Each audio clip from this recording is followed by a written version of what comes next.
Gracias. Merci. Monsieur Schaffhauser. Chers collègues, la région des Grands Lacs est la plus grande catastrophe humanitaire. Ce n'est pas la Syrie dont nous avons parlé, plusieurs millions de morts. C'est un pays que je connais bien comme président de l'Institut européen de coopération. J'ai l'ONG la plus importante, je présidais la ONG la plus importante, et j'ai été placé auprès du vice-président Zaidine Goma, aujourd'hui décédé, un ami qui a combattu pour la transition démocratique et qui représentait l'opposition démocratique lors de la transition démocratique en 2004. Il a donné la vie pour son pays. Donc parlons de démocratie. Je voudrais vous rappeler une histoire que je connais bien, dont j'ai été moi-même acteur.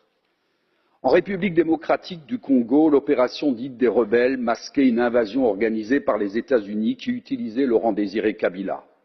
Pendant qu'il avançait, les envoyés de Clinton signaient des contrats sur les mines, comme les hommes de Biden actuellement en Ukraine. Parlons de démocratie.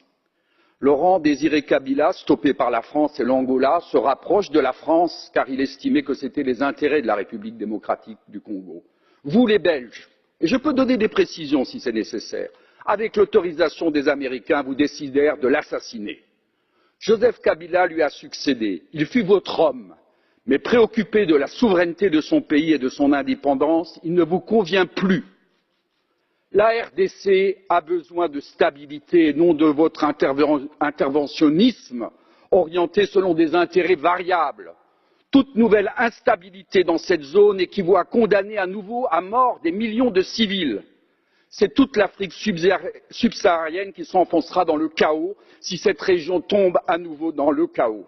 Ce dont l'Afrique a besoin, c'est de souveraineté, de développement autocentré, que des gouvernements légitimes se préoccupent des peuples africains et de son développement. Oui à la démocratie souveraine d'une vaste coalition démocratique avec Joseph Kabila pour l'avenir de cette région où l'interventionnisme occidental a tué de 4 à 5 millions d'Africains de la région des Grands Lacs. Ce dont les Africains ont besoin, c'est d'être maîtres chez eux.